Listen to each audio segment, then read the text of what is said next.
Promote a culture of inclusion, supercharge your communication, and unleash the full potential of your teams and leaders with the Inclusive Handbook collection from the Diversity Movement. As part of the collection, I wrote the Inclusive Leadership Handbook with Kurt Merriweather to empower leaders with tools needed to cultivate a culture that fosters creativity, innovation, and employee engagement. Through strategies, exercises, and self-reflection, leaders at all levels can enhance their effectiveness. Learn more at thediversitymovement.com/store. Use code HOL at checkout for 25% of your first order.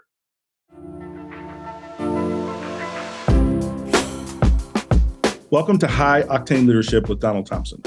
This season, we're diving deeper with more solo episodes, where I'll share the experiences that have led to recognition by EY, Forbes, Fast Company, and others.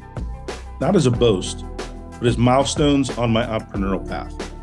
From growing multi-million-dollar firms to successful business exits and building high-performance teams with a global perspective. I'll reveal the insights and strategies from my journey and share them with you so that we can win together. Alongside these solo episodes, we'll have industry visionaries and thought leaders, and we'll explore effective leadership. Ready to empower your leadership journey with real success stories? Let's embark on this transformational journey together.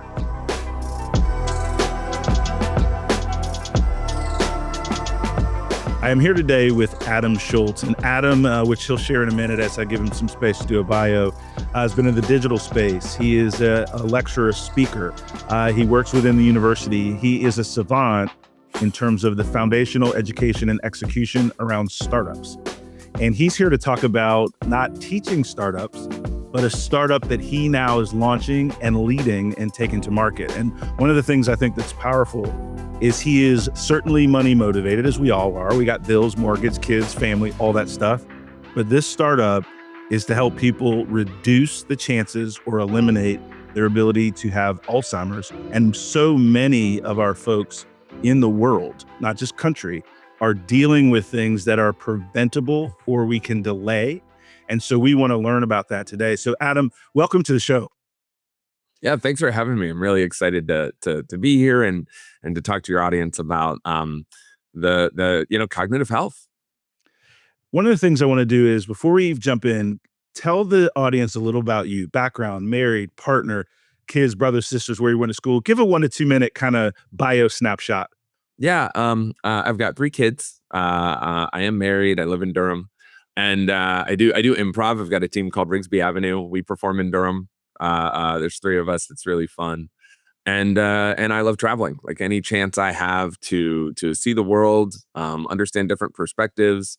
There's so many different ways that societies can organize themselves, and values that they choose. And so it's so important to see that and be a part of that, and I myself am Buddhist. And so there's nothing like being, as a Buddhist person who recognizes the divinity in all people, like being in a place like Cambodia or Thailand where everyone else there is also Buddhist, like seeing the way they look at you because they know that you are a divine being. Like it's I don't know, just travel really, more than anything else, has expanded my understanding of people in the world and desire to try to make it better.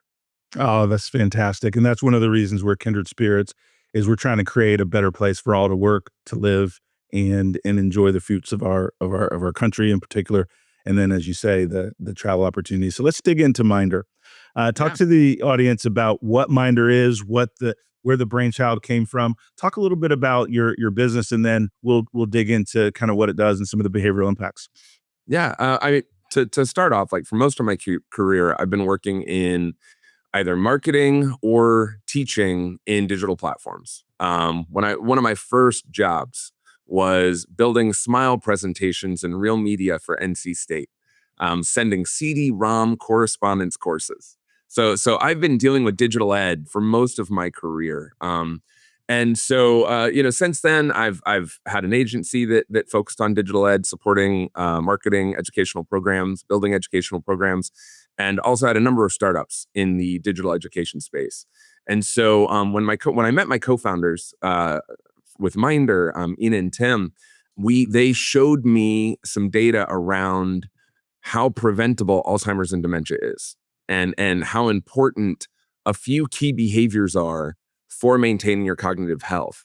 And as soon as I saw it, specifically the finger trial, which was a study done in 2015, that basically said it was the first multi-domain placebo-controlled trial that said that wasn't just a single intervention. That was, well, what if we do all 5 of these things that we know each one is a contributor? What if we did them all? What if we surrounded a person with these interventions to help them reduce all of the risk factors that we're aware of? What would happen?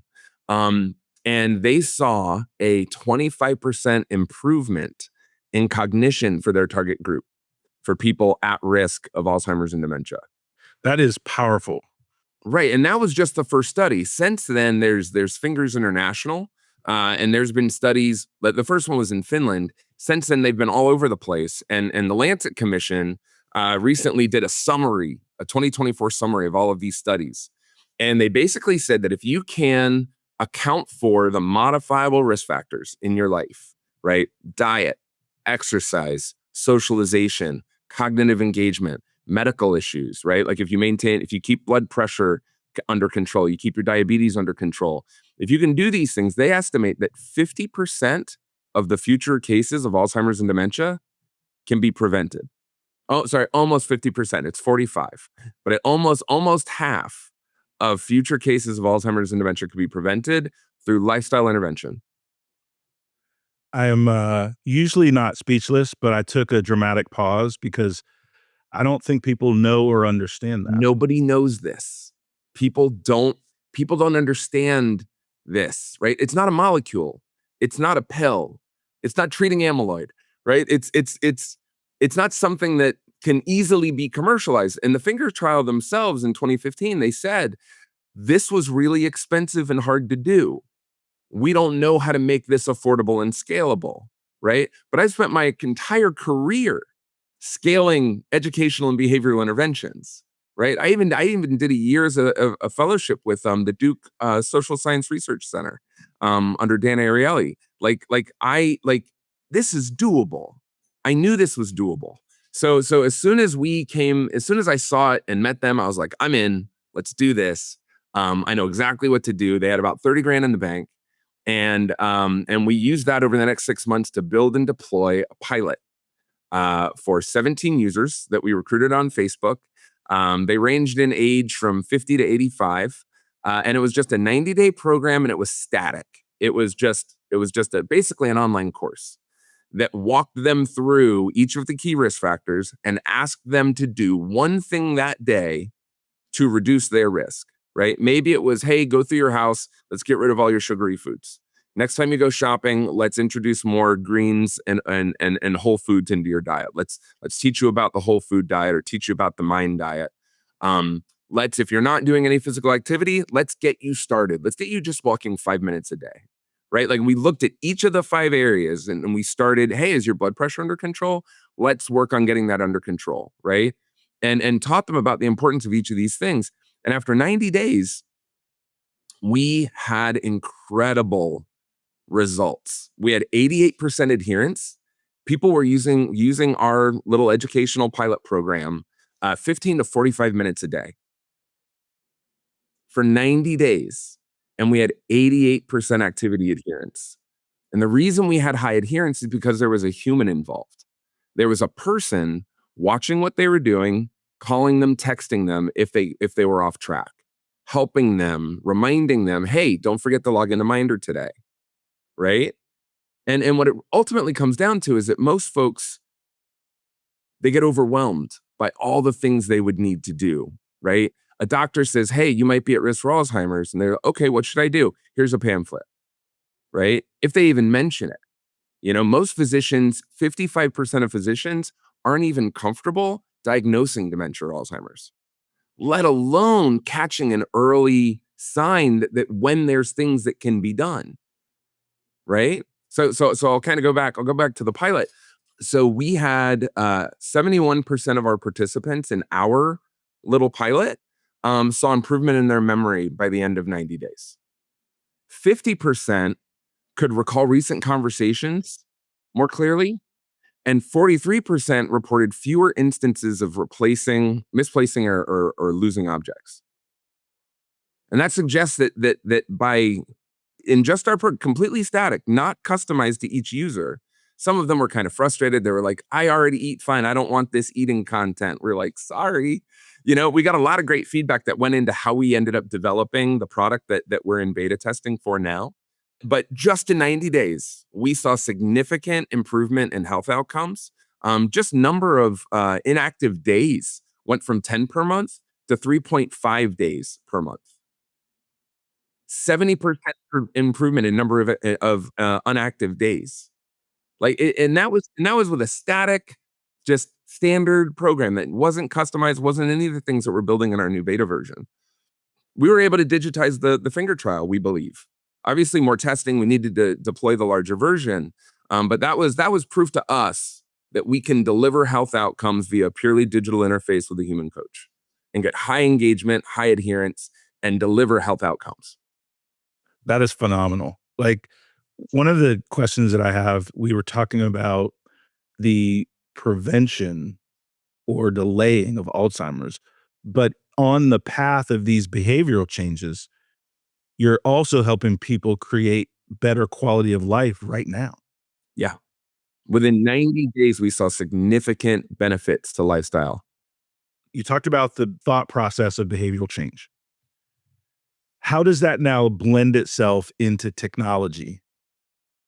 And how do you keep that same stickiness, right, when you're going to have to do this at scale versus with 17, 20 folks and a small team that seems very reasonable? Talk to me about that business process as you're building the product and then that scalability with this in the digital world.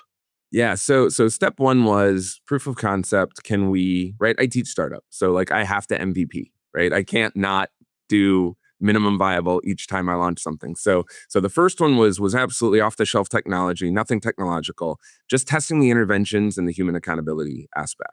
And that worked. We felt really good about that. So then I recruited a team and we started working on the next version. We started this back in October 23. So AI wasn't a thing yet. It was, but like not like it is now. We thought then that AI is 2-3 more years and it'll be where we need it to be. And then by June of that year, June of 24, all of that was completely different. Like the first agentic technology was already starting to launch by June of 24. So sometimes we miss, sometimes we make a bad assumption, right? It happens. Yeah. The important thing is admitting it and fixing it. But we had already started working on a version of the product that we felt that we could build with the 5-person team that we had. And it was all static. It was basically taking the feedback from the pilot and functionally the biggest feedback we got was people were like, I need this to be personalized. I don't want to do that 90 days again if I have to repeat the things that I'm already good at. Some people, their diet's great, but they're interested in cognitive engagement.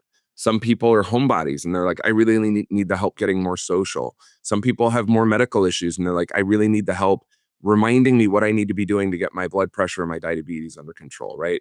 So, and there's really good data that says that if you can get 4 or 5 of these risk factors under control, that there's a chance of like 60% prevention in some populations, right?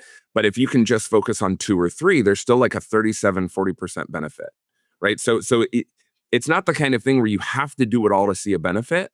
Whichever risk factors you can get under control gives you that much benefit, whatever you can achieve. So what we set out to do was create 6 customizable pathways, and we wrote it out like a choose your own adventure book. So we basically built this really complicated chatbot, right? That just expands out. And as you answer questions up front, as you start to onboard, we start assigning you content relevant to your level of risk and your specific area of risk in that particular risk factor. There's kind of 16 key risk factors we're focused on now. There's really 23 that we want to grow to. Things like sleep, right? If you're not getting enough sleep, that can impact your cognitive decline. Hearing loss. If you have untreated hearing loss, that can increase your risk of dementia by 30%. So it's all of these little things. And so So we built it out, and we started alpha testing kind of in October of last year. We just finished our first beta test, and it's good. Like, it's going really well. We've got still really high engagement. We've got to figure out some onboarding issues, but it's solid. And what's happening is the content's wrapping itself around each person, so they only experience the content that they need for their risk factors. And how much, you mentioned that there was 15 to 45 minutes a day of engagement during the first small pilot, small focus group. Right. What are you seeing in the engagement as you've moved to even more digital experience in the beta? It's much lower and much more targeted. So we're targeting 5 to 15 minutes a day by being able to focus in on just the risk factors they have. So much quicker, much easier. And the coaching time. So the two pieces that are hard, right, is building out all this content, right? That makes this difficult to scale as a business because we're writing it all. We're handwriting it all. We're writing these choose your own adventure books. And then the other piece is the coaching time. And so right now, our coach is going into the coaching dashboard, watching everyone's activity and interacting and chatting with them when they need to. And so we're currently prior to a commercial launch, we still need to finish up the coaching experience so that the coach has an efficient experience. And then I think we're going to be able to come to market with a reasonably affordable product, but it still won't be radically scalable because of the time it takes to create the content and troubleshoot the content, and the time that we're spending coaching, because the coach is still spending a lot of manual time doing assessment and doing analysis of where each person is. So the next iteration for us is AI integration of content creation and coach like modification, so that we can actually have an agent do the first line of defense on the personal coaching side. Hey, I noticed you didn't log in today. An agent can do that, right? But the human coach is still there watching, monitoring to make sure that our client knows that Nikki is still watching. Nikki is still paying attention. Nikki is still going to call you if you have 2 days in a row where you didn't do any of your activities, right? So we kind of have a clear technology pathway, and we're overlapping right now and finishing up our commercial V1, as I just brought on 2 AI engineers who are starting to work on our agentic approach for each of these 16 to 23 risk factors. So 2 questions now, moving to business go-to-market, right? So you have created and told a powerful story based on the data of why people should change these behaviors, step 1. Second piece is you're getting people to use your experience with helping them manage those behaviors and encouragement, right? So now, for a successful entrepreneurial journey, right, how are we going to get people to pay for it? What's the path to POs? What's the path to users? What's the business model?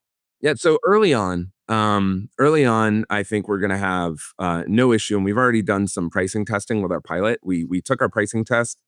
We basically offered another 90 days of our pilot to our 17 users who had just gone through it. We said, if you want to continue and do it again, because it wasn't customized. We couldn't. It was just like, well, we'll start you back at the beginning and you can do it again. And of our 17, we had 4 people choose to do that, and they paid $75 a month for it. That's fantastic. Right. So that was our pricing test to be like, all right, validated. Like, people will pay for, and those people did the whole 90 days. And when we turned it off, they were like, please, can we continue? We were like, we're sorry. You're only paying us like 70 a month. It's costing us 300 a month to run this thing. Like it was like we were losing money on that, like hand over fist. And so we had to shut it down just because it was a money loser, and we're bootstrapped. But we got enough out of it to know, all right, check. We know that we can charge for this. We know they'll pay at least $75 a month for a bad product, right? At least 1/4 of the people who went through it, 25% conversion rate, they paid. That's great. Those are great metrics on a pilot, right? So now we just have to deliver the long-term value and make it scalable and affordable. So out of the gate, we're likely going to take our this commercial product that we're about getting ready to launch. And it's been 4 to 6 weeks away for launch for 4 to 6 weeks. So we're in that window, right? We're in that window of like, okay, like we're really close, but also there's stuff to do. But our goal is to launch that with maybe a $40 a month for no coach meeting every month, a 70 to 80 a month for a coach meeting every month, and like 120 a month for a coach meeting every week, right? Where you actually get to hang out, talk to your coach about what's going on, and figure out what changes they need to help make.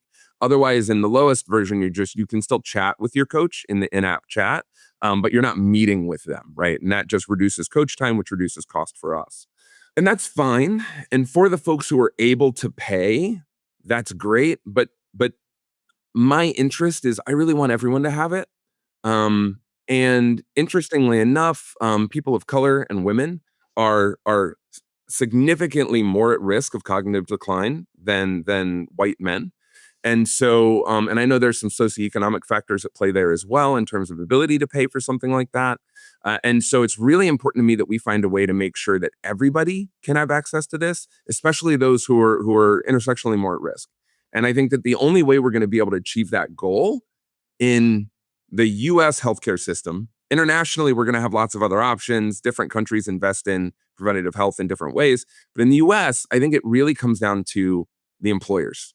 And I think there's a very, very serious and important case to be made for why employers need to be investing in not just their employees' cognitive health, but the cognitive health of the employees' older family members. That is, when you think about folks that have kids and then parents that are moving on, right? You're keying in on one of the big external stressors that people bring to work with them. Right. Less focused, more tired, more anxiety, right? Because of those things Yeah. that are going on. So I think that's one talk track. The other component, right, quite frankly, is companies are looking for a competitive advantage around benefits that is easy to tie into things they're already doing. And so I could see this as a part of employee assistance programming. I could see this a part of other additive premium benefit packages for organizations, because from a talent and retention standpoint, people are attracted to employers that are innovative in Right. the way that they try to take care of their team. So have you given any thought to, yes, there's a B2C model, but a different model that you get into the infrastructure of the employee benefits? Yeah, I mean, so far in our research and conversations to date, there's this like hole in the market right now, right? So EAP programs, I believe, are delivering programs for like diabetes prevention, heart disease prevention. They're doing that, right, for the individual, for anyone working for them who has heart disease or has diabetes and needs extra support. They're providing programs to make that happen. They're also providing programs for employees who are also caregivers for their adult family members who are struggling with some disability, cognitive or otherwise, right? So EAPs already understand we need to help reduce the burden on caregivers, and they already understand we need to invest in preventative health, right? What isn't happening is that EAPs aren't investing in the preventative cognitive health of their employees, and they're also not investing in the preventative cognitive health of their employees' aging family members. So they're on both sides of it, but they're not in the middle of it, right? And one in four adults in the U.S. are caring for someone who has a cognitive impairment. That translates to 17% of full-time workers. 1 in 6 of workers in the U.S. are caring for a loved one with cognitive impairment. And that has huge business implications for that company in terms of absenteeism, presenteeism. Like, it's measurable and palpable. That is awesome. So one, I could talk to you all day, right? And this is a 30-minute thing. Like I could talk to you all day. So I'm glad that we're friends. And in addition to this being just great content, I can keep up. There's some ways we're talking about being involved. Let me ask you this. We talked about go to market, some different ways of doing that. When is the commercial release of the product? So V1 that's going to be out in the market. What's that ballpark? Let's say May to June. All right. So let's say I was June, I right? was 4 weeks, 6 weeks ago. I was hoping for April. So we're And we're we're right in that kind of like blocking, tackling, knocking out bugs and applying. We got a lot of amazing beta feedback, is what happened. We got a lot of great alpha feedback. We got a lot of great beta feedback. We're like, all right, we want to get this done before we launch, right? So yeah, yeah. how do people get in touch with you and your team that want to try the product out, that want to tell a friend, what's the way that they can connect with Adam, with Mindr, so that they can do that in a proactive way? Yeah, I mean, just go to mindr.us, mindr.us, sign up for our beta, reach out to me on LinkedIn. Happy to have conversations. Yeah, I mean, it's you can sign up for our beta right there, and the beta participants are going to be the first ones to get access to the paid product and any additional testing that we're doing for new features as well. Adam, it's always a pleasure to chop it up with you. I think you layered kind of the vision of what you're trying to do with the very specific data points, right, that the research shows. And if I can put a bow on it and you add to it, right, is you digitize the behavioral experience, right, to make it fun and engaging, right? And that is the seedbed of a home run with digital products, right? People have to Right. enjoy working with it to stick with it. But the outcomes you're describing are pretty massive, and I can't wait to see what you all do with this as you launch the product. So, any closing thoughts for our audience as we wind down? Yeah, I mean, if we have the time, there's a few key stats we didn't get to that I'd love to share, just so you Yeah, have the sound bring it. bites, you can kind of figure them out. So number one, older workers, 65 plus workers are the fastest growing labor segment in the U.S. It grew 117% over the past 20 years. It's estimated that by 2030, almost 10% of the U.S. labor force is expected to be over 65.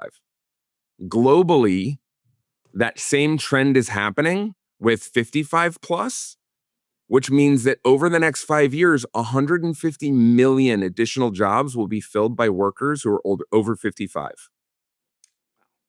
Right.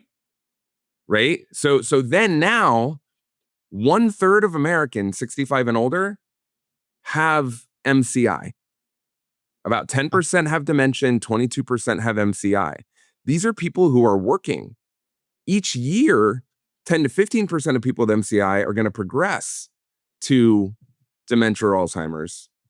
And right now, 1 in 9 adults who are over 45 are struggling with some cognitive concerns significant enough to affect their daily productivity. And 50% of them have never talked to a healthcare professional about it, let alone their employers. So there's this quiet, secret epidemic of mild cognitive impairment and potentially more cognitive impairment that's moving into the workforce as we see this 10% growth in older employees. It is an imperative for employees to get in front of this and prevent as much of that cognitive decline as they can, because the employees are generally not going to tell them that it's happening. So they have to be proactive. There is no reactive solution here. You have to offer it to everyone, let everyone who cares about cognitive reserve and staying sharp and focused utilize it, right? Because it's inappropriate for a worker to say, "What is your medical condition?" So they have to get in front of it with proactive solutions. I got one more important one. 61% of employee caregivers are cutting back hours, taking leave, or dropping responsibilities as a result of the additional stress that they're under in the workforce. And the WHO says that for every dollar invested in reducing anxiety and depression in employees has a $4 return in health and productivity benefits. So it's all right there. Like, there's no one's doing it, and the returns are so clear, and the problem is growing significantly over the next 5 to 10 years. Employers need to be doing this right now. Love it. I'm appreciative of you taking your talents, starting a business, entrepreneur. That's good for the economy, all that good stuff as you succeed, but chasing a problem that's going to have a global benefit to hopefully hundreds of millions of people. If we can get the word out that so much of this relative to Alzheimer's and dementia is solvable. And Right. so with that, we'll put a bow on it. We'll have you back as you continue. But Adam, I'll tell you, this is great content. Hopefully, my audience is going to love it, but hopefully you'll be able to take this, use some of the snippets for your outreach and different things. But this has been great. So Yeah, I really appreciate I'll it, sign Don. it up. Thank you so much for helping me tell my story and get the word out. This is like it's so clear and it's so important and no one's doing it.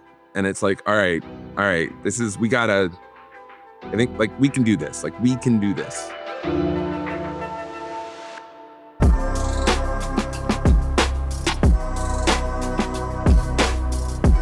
Thank you for joining us on High Octane Leadership with Donald Thompson. Today's episode is a step in our collective journey towards leadership excellence. Remember, every story we share and every insight we gain is a piece in the puzzle of our leadership journey. For more insight and detail, hit the subscribe button so that we can stay connected. For deeper information and more episodes, go to donaldthompson.com. Continue to lead with vision and purpose, and until we meet again, embrace your role as a high-octane leader in the ever-evolving world of business.